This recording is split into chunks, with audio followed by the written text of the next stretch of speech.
Human Origins, Social Science, Section 2. Evidence for human origins in Africa. Natural scientists have made many new discoveries about human origins in Africa, and these revelations have added to the significant fossil evidence that already pointed to human origins in Africa. Scientists in the fields of anthropology, paleontology, biology, genetics, and primate zoology have all found evidence that points towards the same conclusion. The ancestors of all humans lived in Africa. This section of the resource guide presents their findings and conclusions.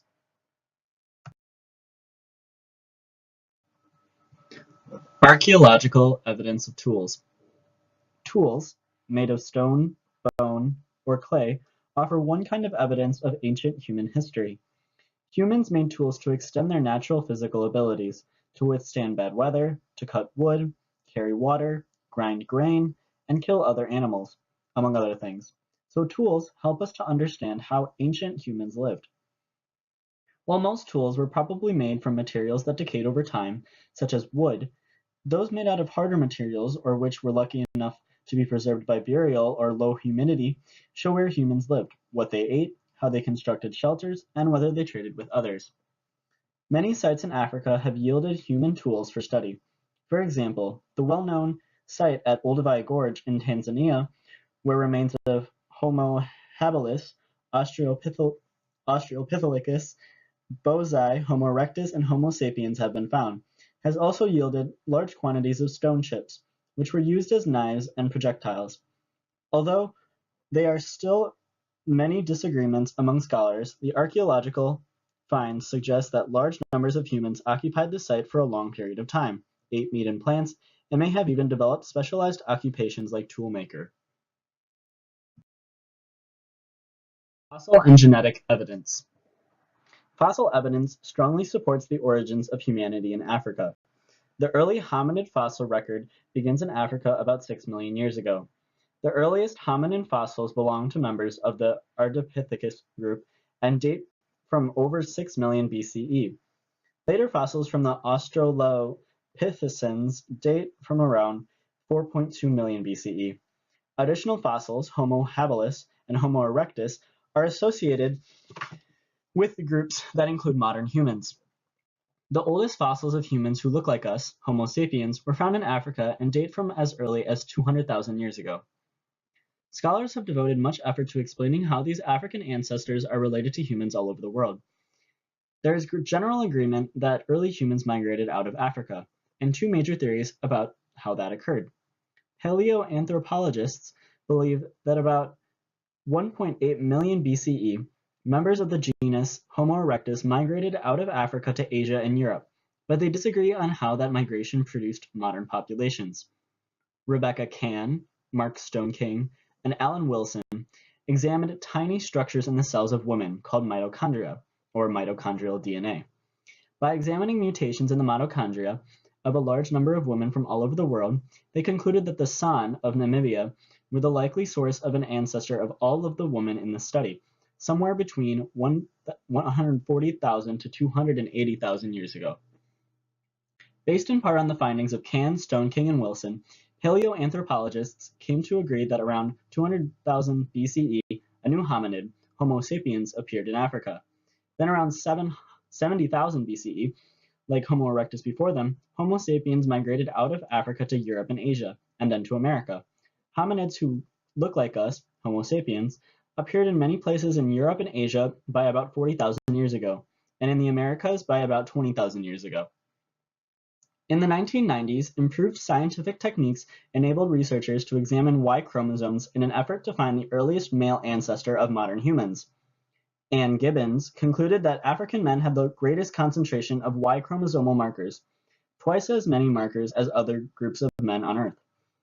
While there is a general agreement that the oldest human ancestors lived in Africa, there are scientists who argue that the earliest modern humans, Homo sapiens, developed elsewhere. In 1984, Milford Wolpoff, Alan Thorne, and Sinjerwu first argued that Homo sapiens evolved from pockets of Homo erectus in different regions of the world at about the same time, giving rise to all humans today. Whichever two-stage model one supports, the African origin of our genus Homo seems certain. You can explore the evidence for and theories about human origins here. Website given.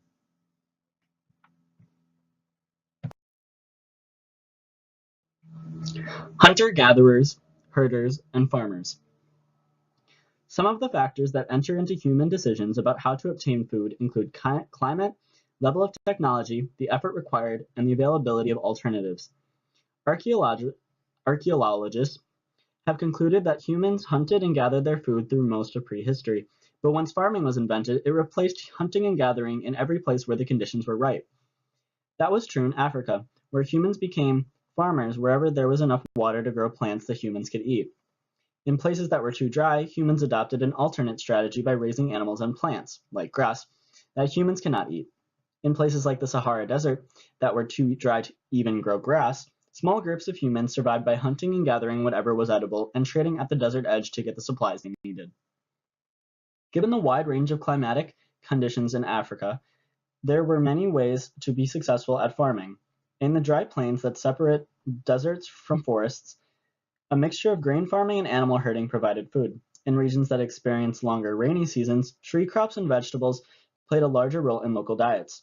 In tropical regions, where water was not a problem, fruit trees, root crops, and green leafy vegetables were more important. Climate also determined what livestock could survive. Camels did well in the desert, but succumbed to disease in most moist areas, while cows could survive in the Sahel and savanna, although they did poorly in the forest where insect-borne diseases were a problem. In the 5th century BC, the Greek historian Herodotus described the diet of the people who lived along the Nile. Besides fish, beans, beef, and goose flesh, he listed grains like wheat, barley, and another called spelt, and noted that they drank wine, milk, and water. Herodotus also claimed that priests were forbidden to consume the most common items, like fish and beans, and could only eat bread made from wheat or barley, but not spelt.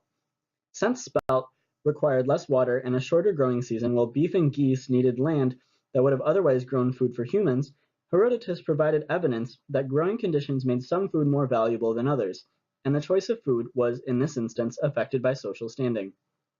Farming differed from hunting and gathering in another important aspect, the timing of the work and the amount of work it took to get something to eat. Hunters and gatherers looked for food when they were hungry and stopped when they had enough because they had no way to store extra food or transport it if they had to move. In contrast, farmers remained in one place for the growing season and worked many days between planting and harvest. Yet they got nothing to eat until the harvest was finished. When conditions were right, farmers worked more and produced much more food, but they also risked disaster if something went wrong with the harvest. Even if they were successful, a year's worth of food made them a target for farmers who had a bad harvest, or even hunter and gatherers who thought it was easier to steal food from farmers. As a result, farmers developed defenses, like the walled city of Segu in Mali, or trading relationships with herders and fishermen to make their food supply more flexible. Section 2, Summary. There are many different kinds of evidence about prehistoric humans. They include human remains, tools, and human DNA. All point toward the same conclusion, that the ancestors of modern humans started out in Africa. Paleoanthropologists have found the oldest fossils and tools in East Africa, dating from 6 million to 3.3 million BCE respectively.